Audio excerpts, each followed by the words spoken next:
Nevropatologda vazifasi uxlatib qo'yish emas. Ha, shuni to'g'ri tushunasizlar. Boshimiz sushrog'i. Tayanch degan narsa yo'q. Nima shikoyat bo'lyapti? Yo'qmi? Katta qiz bo'ldimi?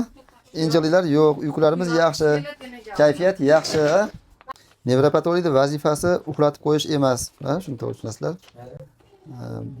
Tashxis qo'yish va asosan endi hamma sohada ham asoratlarda oldini olish hisoblanadi asosiy chinamiz.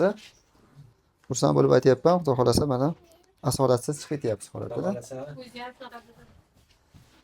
Asoratlarimiz bo'ladi ko'pincha perinatal jarohatlanishdan keyingi holat. Ba'zilarda sudurgilar, ba'zilarda nutqiy jihatdan orqada qolish, ba'zilarda aqliy va nutqiy jihatdan orqada qolish, ba'zi bolalarimizda diqqat e'tibor yetishmasligi bilan ko'z harakatlantirish nervlarimizda ba'zi turlarning pasayishini hisobiga g'alayliklar, ha? Ruschada kasagilar aytib qo'yamiz, jitta boshimiz sushrog'i. Tayanch degan narsa yo'q. Necha oylik bo'ldi? 4 oylik. Ha, 4 oylik bo'lsa tiklanib ketadi. Naka ishlar qilyapsizlarmi?